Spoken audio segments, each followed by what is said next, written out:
मेरा जब वेट कम हुआ था उस वक्त की ये तस्वीर आप देख लीजिएगा। इतना दुबला पतला मैं हो गया था, सिर्फ 7-8 केजी ही वेट कम हुआ था उसके बावजूद भी।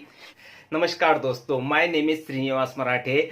2014-15 में मुझे अल्सरेटिव कोलाइटिस हुआ था और लगभग 2 साल में मैंने इसे पूरी तरह से ठीक किया।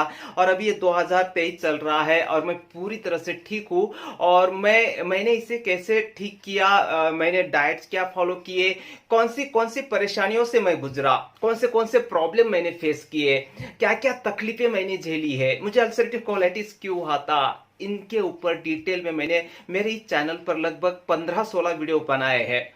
मेरा खुद का एक्सपीरियंस मैंने बताया है एंड जिससे लोगों को बहुत हेल्प मिल रही है। बहुत सारे लोग मुझे कह रहे हैं कि सर आपके जो वीडियोस है ये देखकर हमें एक मोटिवेशन मिलता है, एक नई उम्मीद मिलती है। और उन्होंने कहा कि यस, हमारे अल्सरेटिव कोलाइटिस को ठीक करने के लिए आपके जो टिप्स है वो बहुत हेल्पफुल हो रही है। और इसलिए ज्यादातर जो सवाल पूछे जाते हैं उनके ऊपर, उस सवाल के ऊपर मैं वीडियो बनाने की कोशिश करता हूँ। मेरे एक्सपीरियंस से जो मैंने फेस किया है, मैंने कैसे सॉल्व किया वो प्रॉब्लम, ये सिर्फ मैं बताता हूँ। क्योंकि देखिए दोस्तों, मैं कोई डॉक्टर नहीं हूँ, हाँ, लेकिन इस बीमारी के दौरान मैंने बहुत सारा अभ्यास किया। इस बीमारी का बहुत सारे डॉक्टर्स को मैं मिला, क्योंकि मेरे माइंड पावर के जो प्रोग्राम होते हैं वो अलग अलग शहरों में होते थे तब भी, और अब भी। तो हर शहर के डॉक्टर से जाकर मैं मिलता था, क्योंकि उस दौरान तो बहुत दिक्कत आती थी, ज्यादातर ट्रैवलिंग में बहुत दिक्कत आती थी।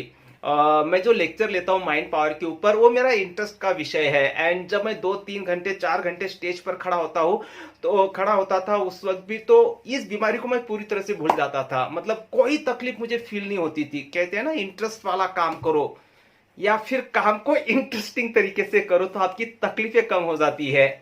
हाँ, लेकिन जब प्रोग्राम नहीं होते थे, ट्रैवलिंग होता था, उस वक्त तो बहुत बहुत ज्यादा तकलीफें होती थी।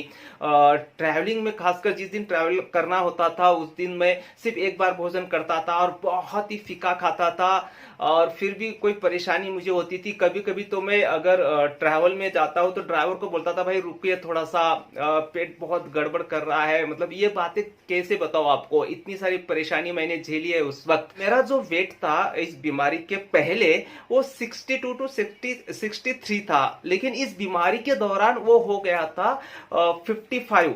मतलब लगभग 7 से 8 केजी वेट मेरा कम हो गया था। लेकिन एक बात बताओ आपको, औरों की तुलना में ये बहुत कम था। क्योंकि बहुत सारे लोगों की कमेंट्स में पढ़ता हूं, उनके 25 केजी वेट कम हो गया, 30 केजी वेट कम हो गया, 20 केजी वेट कम हो गया। इतना नहीं होना चाहिए। होता है इस बीमारी में, एक आम बात है, एक आम प्रॉब्लम है कि वेट कम होता है। मेरा जब वेट कम हुआ था उस वक्त की ये तस्वीर आप देख लीजिएगा। इतना दुबला पतला मैं हो गया था, सिर्फ 7-8 केजी ही वेट कम हुआ था उसके बावजूद भी। वैसे भी पहले से मैं कोई बहुत मोटा व्यक्ति नहीं था। 61, 62, 63 केजी मेरा वेट रहता था। लगभग 62 टू 63 कंटिन्यू रहता था। लेकिन जब वेट कम हुआ तो 7-8 केजी वेट कम होने के बावजूद भी मैं इतना दुबला पतला हो गया था, दिख रहा था मतलब वैसे। और जब भी किसी रिश्तेदारों के घर पे मैं जाता था तो सब लोग हैरान हो जाते थे, अरे तुझे क्या हो गया है, तू खाता पीता है कि नहीं, किस बात की टेंशन ले रहा है, कोई तुझे कुछ लत तो नहीं लग गई है, सिगरेट तो नहीं पीता है तू। या फिर मेरे घर वालों को बोलते थे, तुम इसे खाना पीना देते हो कि नहीं, इतना वेट कम क्यों हो गया। और आपको पता है दोस्तों, हम हर किसी को तो नहीं बोल सकते ना, मुझे अल्सरेटिव कोलाइटिस हुआ है, मुझे डायबिटीज की प्रॉब्लम है, ये हर किसी को तो नहीं बोल सकते ना हम, क्योंकि ये बीमारी बहुत रेयर है, सभी को नहीं होती है। फिर वो पूछते ये क्या होता है, फिर इसमें क्या क्या तकलीफें होती है। तो ये सब बताने से अच्छा है मैं बताता था कि पेट खराब है मेरा, थोड़ा डाइजेशन की प्रॉब्लम चल रही है, हो जाएगा, ठीक हो जाएगा। और इसलिए ज्यादातर मैं रिश्तेदारों के घर पे भी जाने से डरता था। कौन बताए उनको हर बार, और उनका बोलना जो था वो जायज था, क्योंकि सामने वाला व्यक्ति अपना कोई ऐसा इतना दुबला पतला हो गया है तो उन्हें चिंता होती है, वो बोलेंगे ही, वो पूछेंगे ही। तो ये परेशानी के ऊपर ये जो सवाल है, वेट कम हो रहा है हमारा इस बीमारी में बहुत। जब लोग मुझे सवाल करते हैं कमेंट्स में कि इसके लिए आपने क्या किया था, आपका कितना वेट कम हुआ था, आपने कैसा आपका वेट रिकवर किया, तो मैंने सोचा हर किसी को कमेंट्स में जवाब देने से अच्छा क्यों ना एक डिटेल में वीडियो बना दूं कि इस बीमारी में आपका वेट ज्यादा कम नहीं होना चाहिए। थोड़ा बहुत होता है, 90% लोगों का वेट कम होता है इस बीमारी में, तो ज्यादा नहीं कम होना चाहिए। उसे मेंटेन कैसे रखे और जब आप ठीक हो जाते हो तो इसे रिकवर कैसे करें, या जब ठीक हो रहे हो उसी दौरान इसे फिर से ये वेट जो है फिर से गेन कैसे करें, तो इसके ऊपर मैं आज आपको डिटेल में बताने वाला हूं। तो सबसे पहली बात दोस्तों, हम देखेंगे कि वेट कम क्यों होता है इस बीमारी में। देखिए बहुत सिंपल है, सबसे पहला कारण है तनाव, टेंशन। इसके ऊपर मैं आऊंगा आगे, सॉल्यूशन की ओर हम देखेंगे। पहले कारण तो समझ लेते हैं इसका, तो थोड़ा आपको मतलब आपका माइंड रिलैक्स हो जाए, क्योंकि कुछ लोग तो बहुत ही ज्यादा टेंशन में आ जाते हैं और वेट कम हो रहा है, ऊपर से इस बीमारी में इतनी सारी तकलीफें, 5-5, 10-10 बार टॉयलेट को जाना पड़ता है, मलाशय से रक्तस्राव होने लगता है, खाना जो है वो हजम नहीं होता है, पेट में दर्द होता है, बहुत सारी परेशानियां होती है इस बीमारी में। तो टेंशन बहुत ज्यादा बढ़ जाता है हमारा। तो ये टेंशन को कैसे मैनेज करें ये हम देखेंगे। तनाव ये एक कारण है इसका, इस बीमारी में। पहले तो तनाव की वजह से ये होता है, और ये बीमारी होने की वजह से और ज्यादा तनाव होता है। आप समझ रहे हो इस बात को। तो ये एक कारण है इसका, वेट कम होने का। जो मेन कारण है वो मैं बता रहा हूं, उनमें से ये एक कारण है। दूसरा कारण है हमारी जो इंटेस्टाइन है, हमारी जो आंतें हैं वो कमजोर हो जाती है, छाले पड़ जाते हैं। तो जो भोजन हम कर रहे हैं उसमें से जो हमें पोषण तत्व मिलने चाहिए थे, न्यूट्रिशंस मिलने चाहिए थे, वो हमारी आंतें ऑब्जर्व नहीं कर पाती है, अवशोषित नहीं कर पाती है। हमारी आंतें वो पहले से ही कमजोर हो चुकी है, तो वो जो पोषण तत्व हमारे शरीर को नहीं मिलता है इस बीमारी के दौरान प्रॉपर तरीके से, और ये एक बहुत बड़ा कारण है जिससे हमारा वेट कम होता है। नेक्स्ट कारण है दोस्तों वेट कम होने का, और वो है दस्त की समस्या। आपको डायरिया होता है, दस्त लग जाते हैं, तो उससे क्या होता है, शरीर निर्जलीकरण होता है, पानी सारा निकलते रहता है। उसकी वजह से जो तरल पदार्थ है, जो तरल तत्व जो चाहिए हमारे शरीर को, वो बचते ही नहीं है हमारे शरीर के अंदर, ज्यादातर मात्रा में बचते नहीं है। और दूसरी बात, जो इलेक्ट्रोलाइट्स जो होते हैं वो भी नहीं मिलते हैं हमें, जिससे हमारा वेट कम हो जाता है।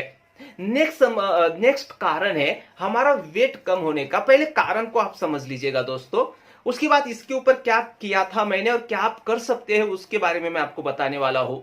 नेक्स्ट कारण है, और वो है बहुत बार हमें टॉयलेट को जाना पड़ता है, तो वैसे भी हमारा भोजन करने की इच्छा नहीं होती है, भोजन हमारा बहुत कम हो जाता है। और इसमें तो दोहरी समस्या है, अगर भोजन ज्यादा करे तो हम समझते हैं चलो वेट थोड़ा बहुत गेन होगा हमारा, लेकिन भोजन ज्यादा करने से हमें बार बार टॉयलेट को जाना पड़ता है, पेट में तकलीफ होती है, ये बीमारी जल्दी से रिकवर नहीं होती है। और इसलिए डॉक्टर आपको डाइट्स बताते हैं, आयुर्वेदिक डॉक्टर आपको जो डाइट प्लान बताते हैं, तो भोजन बहुत कम हो जाता है आपका, कम मात्रा में हो जाता है।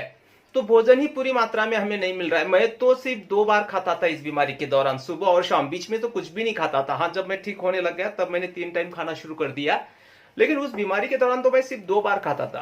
कुछ लोगों को तो बहुत ज्यादा भूख लगती है, कुछ लोगों को तो 3-3, 4-4 बार खाने की आदत होती है। मेरे डॉक्टर ने मुझे बताया था कि आप भोजन मतलब सिर्फ 2 टाइम खाओ, बीच में कुछ भी मत खाओ, ताकि आपका पेट डिस्टर्ब ना हो और वो ठीक होता रहे, वो अपने आप को भी ठीक करता रहे।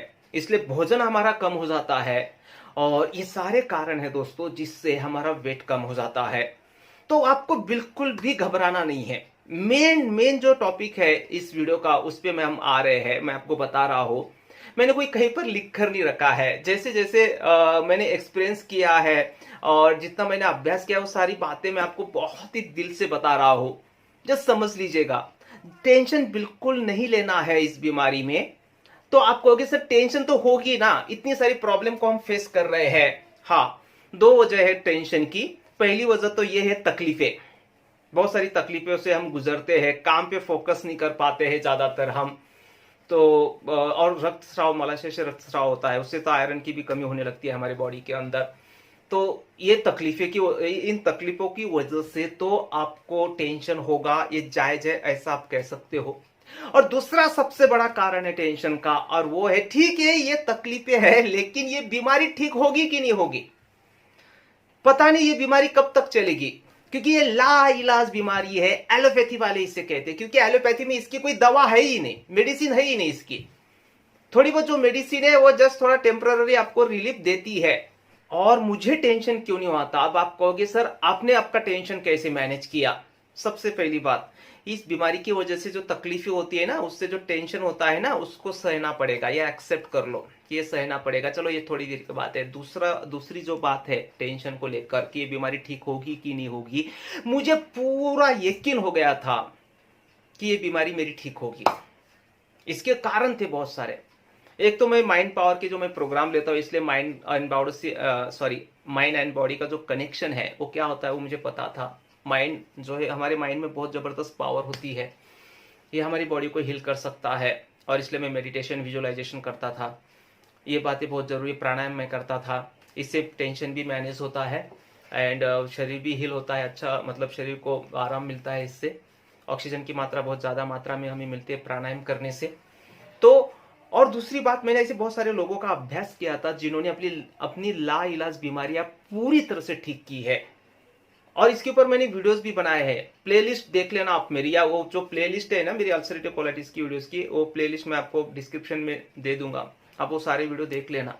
बहुत सारे ऐसे लोग हैं जिन्होंने अपनी लाइलाज बीमारियां ठीक की है मन के बलबूते पर, अपनी माइंड के पावर से। थोड़ी बहुत मेडिसिन की भी हेल्प उन्होंने ली, नहीं ऐसा नहीं, लेकिन अल्टीमेटली उन्होंने अपने माइंड के ऊपर कंट्रोल रखा, अपने माइंड की पावर बढ़ाई, पॉजिटिविटी बढ़ाई और प्रॉपर डाइट लिया, जिससे उनकी बीमारी ठीक हुई। फिर वो कैंसर हो और बहुत सारी कोई बीमारी हो। तो ये मुझे बाद में पता चल गया था कि मैं इस बीमारी को पूरी तरह से ठीक कर लूंगा। ये तो इसका तो मुझे बिल्कुल भी टेंशन नहीं था, मेरे माइंड में ये विचार आता ही नहीं था कि ये बीमारी ठीक नहीं होगी। नॉलेज होना चाहिए दोस्तों। देखो नॉलेज नहीं तो हमेशा घबराहट होगी, अगर नॉलेज है तो घबराहट नहीं होती है हमें। तो मैंने ऐसे बहुत सारे लोगों का जो जीवनी पढ़ी, वो किताबें पढ़ी, you can heal your life. ये लुइस ने अपना कैंसर, 3rd स्टेप का कैंसर ठीक किया था प्रॉपर डाइट से एंड माइंड पावर से, अपने मन की शक्तियों से। तो ये मुझे पता था ये ठीक होगा। तो पहले तो मैं आपको ये बता दूं, टेंशन बिल्कुल भी मत लो, ये पूरी तरह से ठीक होता है। हाँ, कैसे, वो रास्ता आपको जानना होगा। बहुत तकलीफें हो रही है तो एलोपैथी के मेडिसिन आप जरूर लीजिएगा। थोड़ा मतलब तकलीफें कम करने के लिए आप ले सकते हो। मेरा कहना इतना ही है कि उसके ऊपर सिर्फ डिपेंड मत रहो। आप आयुर्वेदिक ट्राई कीजिए, आप प्रॉपर डाइट रखिए, कोई भी ऐसी चीज मत खाइए जिससे आपकी तकलीफें बढ़ती है। आपका इतना वेट कम क्यों हो जाता है, 15 किलो, 20 किलो, 25 किलो, उसका रीजन तो आप ढूंढो। ये पहले, और ये कभी मत सोचो कि आपकी तकलीफें बरकरार है आपका वेट बढ़ जाएगा। पेट खराब है, आते खराब है, इंस्टेटाइन आपकी खराब है, वहां पे छाले पड़े हैं, तो वेट कैसे बढ़ेगा? वो रूट कॉज है, पहले उसके ऊपर काम करो, पहले आपकी बीमारी को ठीक करने के ऊपर ध्यान दो।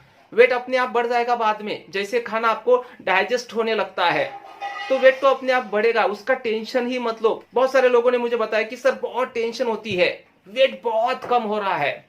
तो भाई इस टेंशन से तो और ज्यादा वेट कम होगा। फोकस करो एक जगह पे कि आपको ठीक होना है, मेरे पेट को मुझे ठीक करना है, इस बीमारी से मुझे बाहर निकलना है। तो उससे क्या होगा, देखिए फॉर एग्जांपल मेरी स्किन खराब है और मैं ऊपर से कितना भी फेयर एंड लवली लगाओ, कितनी भी क्रीम्स लगाओ उसे ठीक करने के लिए, वो बाहर से थोड़ी देर के लिए तो ठीक लगेगी, लेकिन पेट में जो मैं खा रहा हूं, जो मैं डाल रहा हूं अनाज अंदर, उससे सही पोषण तत्व मुझे नहीं मिल रहे मेरे बॉडी को, मेरे स्किन को, तो स्किन कैसे परमानेंटली ठीक होगी? नहीं होगी ना। रूट कॉज क्या है, उसे अंदर से भी पोषण तत्व मिलने चाहिए ना। आपका वेट तभी बढ़ेगा जब आपका जो भोजन आप करते हो उसे ठीक से डाइजेस्ट कैसे करें, उसके ऊपर हम आगे आएंगे अगले पॉइंट पे। तो पहली बात तो टेंशन है। टेंशन से वेट कम होता है क्या? हाँ होता है। पहले तो इसको एक्सेप्ट करो, पहले तो ये समझो। आपको पता है ना, कुछ लोग बहुत दुबले पतले होते हैं तो हम उसे कहते हैं यार कि बहुत दुबला पतला हो गया है तू, इतना टेंशन ले रहा है लाइफ में, ज्यादा टेंशन हो गई क्या लाइफ में, हम बोलते हैं ना जनरली। तो ये हो गई पहली बात, तनाव को आपको मैनेज करना है, टेंशन बिल्कुल भी नहीं लेना है, ये विश्वास रखना है कि आपकी बीमारी पूरी तरह से ठीक हो जाती है। अब दूसरा जो काम करना है दोस्तों आपको, वो ये है कि आपको फ्रूट जूस लेने हैं। कौन से फ्रूट जूस मैं लेता था? अनार जूस में लेता था, एशगॉर्ड जूस में लेता था, और उसके पेठा जिसे हम बोलते हैं, उसके बाद बेल जूस में लेता था, और इन्हीं के साथ साथ बटर मिल्क ये जूस नहीं है, ठीक है, लेकिन ये उसी के जैसा है। तो ये बटर मिल्क में ज्यादा लेता था, छाछ जिसे हम कहते हैं। दोपहर भोजन के बाद तो कंपलसरी मैं छाछ लेता था, और बीच में जब भी मुझे भूख लगती थी उस वक्त मैं छाछ लेता था। और जूस में कैसे लेता था, मेरे एशगॉर्ड जूस का एक वीडियो मैंने बनाया है स्पेशली, और जूस से रिलेटेड भी मैंने वीडियो बनाया है, उसकी लिंक आपको मिल जाएगी डिस्क्रिप्शन में। तो ये सारे जूस जो होते हैं ना, अनार जूस, एशगॉर्ड जूस, बेल जूस, ये सिर्फ आपके बॉडी को पोषण तत्व ही नहीं देते हैं, ये इस बीमारी को हील करने के लिए मदद करते हैं। इस बीमारी के लिए खास ये जूस रिकमेंड किए जाते हैं। कोशिश करना वो जूस आप खुद बनाए, बाजार से ना लाए। हाँ, बेल जूस आपको हर मौसम में नहीं मिलेगा, तो कुछ बार मैंने बाजार से मंगवाया था पतंजलि का बेल जूस, लेकिन जो रियल बेल जूस बना के जो मुझे आराम मिलता था वो बाजार से खरीदा हुआ जूस से उतना आराम नहीं मिलता था मुझे। ठीक था ना, मतलब अगर कुछ नहीं है तो वो ठीक है, फिर ये मैं कह रहा हूं। तो ये जूस आप लीजिएगा, इससे आपके बॉडी में जो निर्जलीकरण होगा ना वो भी, उसकी भी रोकथाम हो जाएगी। तो जूस लेना बहुत जरूरी है, सभी जूस एक साथ नहीं लेना है। मैं 10-12 दिन ऐश गॉड जूस लेता था, फिर उसके 10-12 दिन में सुबह सुबह अनार जूस में लेता था, उसके बाद में बेल जूस लेता था, और बटर मिल्क तो मैं दिन में जितना हो सके मैं पीता था। बटर मिल्क मतलब यानी कि छाछ में पीता था। तो इनसे आपको पोषण तत्व भी मिलेंगे, आपका वेट बैलेंस में रहेगा एंड एनर्जी भी आपको मिलेगी। हाँ, एनर्जी, कमजोरी जो है इस बीमारी में एक आम बात है, बहुत ही वीकनेस फील होने लगता है, एनर्जी फील नहीं होती है। तो ये सारे जूस जब आप पियोगे, एक एक गिलास सफिशिएंट है। आप थोड़ी ज्यादा, अगर आपको डाइजेस्ट होने लग गया, हजम होने लग गए ठीक से, तो आप थोड़ा ज्यादा मात्रा में भी ले सकते हो। ये आपको सुबह खाली पेट लेने होते हैं। मेरे जो जूस की वीडियो है उसमें आप देख लेना। तो जूस आप लीजिएगा, उसके बाद नेक्स्ट जो है आपको फ्रूट्स लेने हैं। केला जो है, बनाना, ये तो वेट बढ़ाने के लिए ये बहुत ही बेहतरीन फल है बनाना, और इस बीमारी में ये चलता भी है। केले के बारे में एक बात आपको बता दूं, बाजार से जो हम केला खरीदते हैं ना, वो क्या बोलते हैं उसे, केमिकल डाल के पकाते हैं उसे। तो कोशिश करना घर पे अगर आप पका सको तो, कच्चे केले भी मिलते हैं मार्केट में, कोशिश करना, मैं ये बोल रहा हूं। अगर नहीं है ऑप्शन, नहीं कर सकते तो फिर बाजार से पके हुए केले आप ला सकते हो। लेकिन इस बीमारी में हम जितना ज्यादा ध्यान रख सकते हैं अच्छी बातों का, उतना अच्छा है। तो बहुत बार मैं कच्चे केले लेकर आता था, घर पे रखता था, और वो पक जाते थे अपने आप। 2-3 केले आप खा सकते हो, जैसे आपको आपका शरीर एक्सेप्ट करता है। बहुत ज्यादा भी नहीं खा सकते ना हम, बहुत ज्यादा भी नहीं खा सकते। तो या दूसरा है पपीता। पपीता आप ले सकते हो, पपैया हम जिसे बोलते हैं, वो पेट के लिए बहुत अच्छा है, और पोषण तत्व भी आपको मिलेंगे। तो ये फ्रूट्स आप ले सकते हो, और दूसरे जो भी फ्रूट्स आपको सूट होते हैं इस बीमारी में, तो वो आप ले सकते हो। मैं तो ये दोनों फल लेता था मैं। नेक्स्ट जो है दही। अब मिल्क प्रोडक्ट्स इस बीमारी में नहीं कहा जाता है कि लेना नहीं है, वर्जित किया जाता है, लेकिन बटर मिल्क ये सभी को चलता है। और दही, ये कुछ लोगों को सूट होता है, कुछ लोगों को सूट नहीं होता है। मुझे दही सूट होता था। अगर दही आपको सूट होता है तो बहुत अच्छी बात है, दही आप खा सकते हो। कभी कभी तो मैं दही में रोटी चूर के भी खाता था, ऐसे भी आप खा सकते हो। दही से क्या होता है बताया दोस्तों, जो बैक्टीरिया होता है दही में, वो गुड बैक्टीरिया जिसे कहते हैं, वो हमारे पेट को बहुत ही हेल्प करते हैं किसी भी भोजन को पचाने के लिए। दूसरी इंपॉर्टेंट बात, इस बीमारी में गैस की प्रॉब्लम ज्यादा हो जाती है, तो ये दही खाने से गैस की प्रॉब्लम भी आपकी दूर होने लगती है। फिर भी मैं बोल रहा हूं कि ये सब आपका शरीर कैसे एक्सेप्ट करता है उसके ऊपर आप ध्यान दीजिएगा, क्योंकि इसे इंडिविजुअल बीमारी कहा जाता है। जितना मुझे सूट होता है जरूरी नहीं कि उतना आपको भी सूट हो, और दही अगर सूट होता है तो आप लीजिएगा वेट को मेंटेन करने के लिए। देखिए, पहले मैंने तनाव बताया था, तनाव को आपको मेंटेन करना है। उसके बाद मैंने जूस बताया, उसके बाद मैंने फ्रूट्स बताए, और नेक्स्ट मैं बता रहा हूं दही। और नेक्स्ट फिफ्थ जो पॉइंट्स है, और वो है दोस्तों डाइजेशन। आप जो भोजन कर रहे हो वो ठीक से डाइजेस्ट होना चाहिए, तब तो आपका वेट मेंटेन रहेगा ना। पहले से हमारी आंतें जो है वो बहुत कमजोर है, वो ठीक से डाइजेशन, मतलब भोजन ठीक से डाइजेस्ट नहीं कर पा रही है। ऊपर से अगर हम कैसे भी खाएंगे, आपको पता है ना, 32 टाइम चबा के खाना चाहिए, जिससे वो लार अच्छे से मिक्स होती है, सलाइवा बचने में आसान होता है, पोषण तत्व हमें ज्यादा मिलते हैं। तो डाइजेशन के ऊपर ध्यान दीजिएगा। जो भी भोजन आप कर रहे हो आराम से कीजिएगा, आराम से 32 टाइम चबा के खाइएगा। और मोबाइल देखते हुए, टीवी देखते हुए बिल्कुल भी आपको भोजन नहीं करना है। अगर टीवी का सीरियल इतना इंपॉर्टेंट है तो भोजन साइड में रख दीजिए, पहले वो टीवी देख लीजिए, फिर भोजन करना। ये कोई साइड बिजनेस नहीं है, वो एक स्पेशल, एक पूजा है हमारे लिए, एक स्पेशल एक्सपीरियंस है हमारे लिए। तो भोजन करना है तो भोजन ही करना है। मैं लगभग 7 नियम फॉलो करता था, भोजन अच्छे से पचे इसके लिए, डाइजेशन अच्छा हो इसके लिए, इसलिए मेरा वेट ज्यादा कम नहीं हुआ था। और उसके ऊपर मैंने डिटेल में वीडियो बनाया है कि मैं कौन से 7 नियम फॉलो करता था। उसमें से ये बहुत बहुत इंपॉर्टेंट था कि 32 टाइम चबा के खाना है। टीवी देखते वक्त, मोबाइल देखते वक्त भोजन नहीं करना है, प्रसन्न मन से खाना है, डाइट फॉलो करना है। ऑफ कोर्स ऐसी कोई भी चीज नहीं खानी है जिससे तकलीफें होती है, उससे वेट कम होगा कि बढ़ेगा, कम होगा। तो ऐसी कोई भी चीज मत खाइए। इस बीमारी में पता है, तुरंत पता चल जाता है। आपने सुबह खाया ना, शाम को पता चल जाता है, या आज खाया तो दूसरे दिन पता चल जाता है कि आपने जो खाया था वो सही था या गलत था। तकलीफें आपकी बढ़ जाती है तुरंत, ज्यादा बार आपको टॉयलेट को जाना पड़ता है। ये तो मेरा पर्सनल एक्सपीरियंस है, ऐसे मुझे होता था। तो मुझे पता चल जाता था कि ये भोजन मुझे नहीं खाना, ये सब्जी मुझे नहीं खानी है। नेक्स्ट जो है, मॉर्निंग वॉक आपको करना है। अगर आप जिम जाते हो, जिम जाने से तकलीफें होती है तो जिम मत करिएगा इस बीमारी के दौरान, या करते भी तो बहुत ही ऐसे एक्टिविटीज आपको करनी होगी जिससे आपके पेट के ऊपर ज्यादा जोर ना आए। तो या फिर उससे बेटर है मॉर्निंग वॉक। मॉर्निंग वॉक कीजिएगा, प्राणायाम कीजिएगा। मॉर्निंग वॉक से क्या होता है, डाइजेशन बहुत अच्छा होता है एंड एनर्जेटिक भी रहती है आपकी बॉडी। तो इससे वेट मेंटेन रहेगा आपका, वेट ज्यादा घटेगा नहीं, ज्यादा कम नहीं होगा आपका वेट। और प्राणायाम आप कर सकते हो। और मॉर्निंग वॉक जो करते हो, आपको पता है ना कैसे करते हैं। मॉर्निंग वॉक करते वक्त थोड़ा फास्ट चलना होता है और बोलना नहीं होता है किसी से, है ना। इसे मॉर्निंग वॉक कहते हैं। सिर्फ टहलना इसे मॉर्निंग वॉक नहीं कहते हैं, इससे कुछ बेनिफिट नहीं होगा फिर आपको। और लास्ट है दोस्तों, न्यूट्रिशन सप्लीमेंट। डॉक्टर की सलाह से आपको लेना है। अगर आप जो भोजन कर रहे हो फिर भी उसमें से आपको कोई पोषण तत्व नहीं मिल रहे हैं, तो डॉक्टर की सलाह से आप न्यूट्रिशनल सप्लीमेंट ले सकते हो। एक दो बार मैंने मल्टीविटामिन का सिरप लिया था डॉक्टर को पूछकर, क्योंकि वीकनेस हो गया था मुझे एंड भूख भी ठीक से नहीं लग रही थी, तकलीफें थोड़ी बढ़ गई थी। तो मैंने एक दो बार मल्टी विटामिन, क्योंकि डॉक्टर ने बोला था कि आपको पूरे विटामिन नहीं मिल पा रहे हैं, तो मल्टी विटामिन या न्यूट्रिशनल सप्लीमेंट आपको लेना है। वो भी डॉक्टर की सलाह से ही लेना है, अपने मन से मत लीजिएगा प्लीज। क्योंकि वो कितनी मात्रा में लेना है, क्या लेना है, कब लेना है, ये आपके तासीर के हिसाब से डॉक्टर आपको बताएंगे। आपको वो सूट होती है या नहीं होती है, ये चेक करने का काम किसका है, डॉक्टर का है।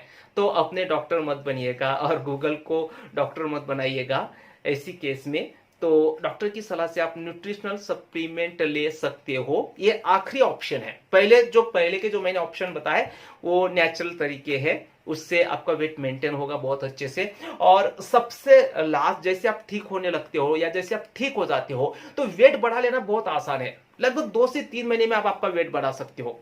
आप जिम ज्वाइन कीजिएगा और ऐसे पदार्थ खाना शुरू कीजिएगा जिससे आपको ज्यादा कैलोरीज मिलती है, न्यूट्रिशन आपको मिलता है। मिल्क प्रोडक्ट्स, मिल्क आप ले सकते हो, वो आहिस्ता आहिस्ता लेना मिल्क। अगर इस बीमारी के पहले भी आप लेते थे तो इस बीमारी के बाद भी आप मिल्क ले सकते हो, लेकिन एकदम से मिल्क शुरू नहीं कर देना है, थोड़ा थोड़ा लेना है। या फिर कोई भी ऐसी चीज, फिश आप खा सकते हो, एग्स आप खा सकते हो, अगर आप नॉनवेज अगर आपको पसंद है या अगर आप खाते हो तो, जिससे आपको ज्यादा कैलोरीज मिलेंगे, न्यूट्रिशन आपको मिलेंगे, एनर्जी आपको मिलेगी। ऐसे पदार्थ खाइएगा। दिन में 3 या 4 बार आप छोटे छोटा मतलब थोड़ा थोड़ा भोजन आप कर सकते हो। और इससे क्या होगा, जिम भी आप जाओगे तो इससे आपका वेट बहुत जल्दी से रिकवर हो जाएगा। मैं जब ठीक हो रहा था तो पहले मैं 2 ही टाइम खाता था, तो मैंने 3 टाइम खाना शुरू कर दिया था। और मिल्क तो मैं लेता ही नहीं, अभी भी मैं लेता नहीं हूँ, क्योंकि इस बीमारी से पहले भी मैं लेता नहीं था। तो लेकिन दही, बटर मिल्क और पीनट्स, ये जो बातें हैं ये मैंने ज्यादा लेनी शुरू कर दी थी। 3 बार मैं भोजन करना शुरू कर दिया था, जिम मैंने जाना शुरू कर दिया था, मॉर्निंग वॉक मैंने ज्यादा वक्त तक करना शुरू कर दिया था, जिससे मेरा जो वेट है फिर से 61 टू 62 केजी, अभी 62 है, वो हो गया फिर से।